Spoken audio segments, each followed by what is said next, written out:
Megastar చిరంజీవిని direct చేసే అవకాశాన్ని కోల్పోయిన ఇద్దరు ప్రముఖ దర్శకుల గురించి ఈరోజు తెలుసుకుందాం. మెగాస్టార్ చిరంజీవి చిత్రానికి దర్శకత్వం వహించాలనేది చాలామంది దర్శకులకు ఓ కళ, అదొక అదృష్టంగా భావిస్తుంటారు కూడా.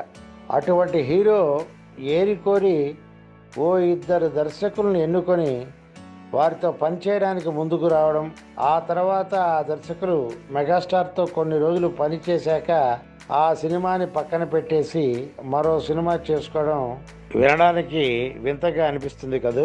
అవునండి, ఇది నిజమే.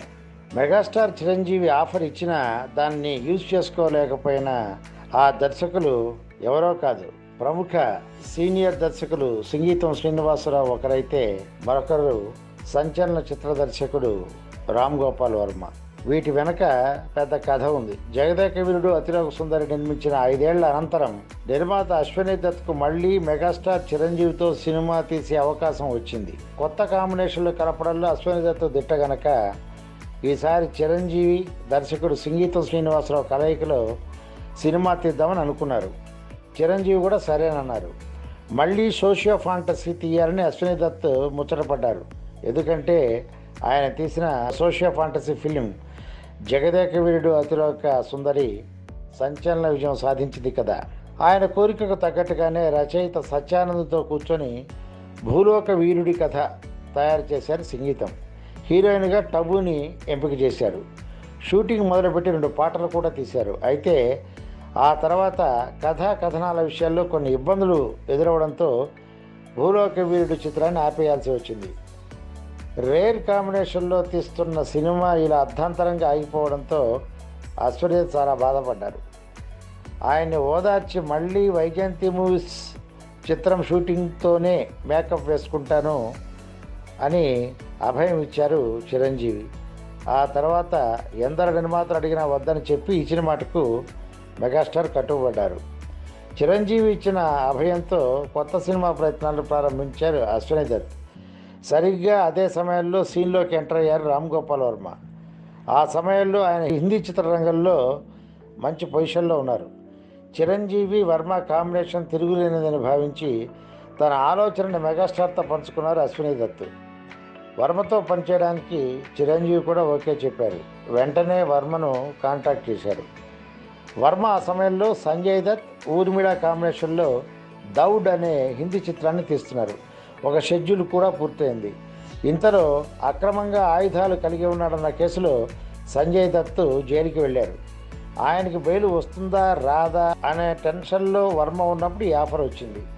బెయిల్ రావడానికి కొంత టైం పడుతుంది కనుక ఈ లోపల చిరంజీవి సినిమా చేస్తే ఎలా ఉంటుందా అని వర్మ ఆలోచించారు. ఒకవేళ బెయిల్ వచ్చినా 2 సినిమాలు ఒకే సమయంలో చేయవచ్చు అనే కాన్ఫిడెన్స్తో ఈ సినిమా ఒప్పుకున్నారు. ఈ చిత్రం షూటింగు 1996 ఆగస్టు 11న ప్రారంభమైంది. కర్ణాటకలోని హోస్పేటకు దాదాపు 40 కిలోమీటర్ల దూరంలో ఉన్న కుగ్రామం నారాయణపేటలో మొదలైంది. అప్పట్లో వర్మ చిత్రాలకు ఊర్మిళ పర్మనెంట్ హీరోయిన్. ఈ సినిమాలోనూ ఆమెనే కథానాయికగా తీసుకున్నారు కూడా. చిరంజీవి ఊర్మిళపై ఒక పాట, కొన్ని సన్నివేశాలు చిత్రీకరించారు. 2వ షెడ్యూల్ ప్రారంభించాలనుకునేసరికి కొత్త సమస్య మొదలైంది. ఆ సమయంలోనే సంజయ్ దత్కు తాత్కాలికంగా బెయిల్ దొరికింది. దాంతో దౌడ్ సినిమాను వెంటనే వర్మ పూర్తి చేయాలి, లేకపోతే ఏ క్షణాలైనా సంజయ్ దత్ మళ్ళీ జైలుకి వెళ్ళవచ్చు, ఈ 2 సినిమాల్ని ఒకే సమయంలో చేయవచ్చు అనే ఓవర్ కాన్ఫిడెన్స్ అప్పటి వరకు ఉన్న వర్మకు తను అలా చేయలేనని అర్థమైపోయింది. అందుకే దౌడ్ సినిమా పూర్తయ్యాక చిరంజీవి షెడ్యూల్ మొదలు పెడదామని అశ్వనీ దత్కు చెప్పారు. చిరంజీవి కూడా సరేనన్నారు. అలా 2-3 నెలలు ఓపికతో వెయిట్ చేశారు చిరంజీవి. ఎంతోమంది నిర్మాతలు ఆయన డేట్స్ కోసం ఎదురు చూస్తున్న తరుణం అది. అయినా వారందరినీ కాదని ఓ మంచి చిత్రం కోసం తన ఇచ్చిన మాట ప్రకారం తనకిష్టమైన నిర్మాత కోసం సహనంతో చిరంజీవి వెయిట్ చేశారు. ఈ వెయిటింగ్ వల్ల చిరంజీవి చేయాల్సిన ఇతర చిత్రాల ప్లానింగ్ కూడా దెబ్బతినింది కూడా. కేవలం ఒకే ఒక చిత్రం కోసం వెయిట్ చేస్తూ ఇతర నిర్మాతలను ఇబ్బంది పెట్టడం కరెక్ట్ కాదనిపించింది. అందుకే వర్మను పిలిచి ఇక వెయిట్ చేయలేనని చెప్పేశారు చిరంజీవి. జరిగిన దానికి వర్మ సారీ చెప్పారు. నిర్మాత అశ్వనీ దత్ దగ్గర తను తీసుకున్న అడ్వాన్స్ను కూడా చెల్లించారు. నష్టపరిహారం కూడా చెల్లించారు వర్మ.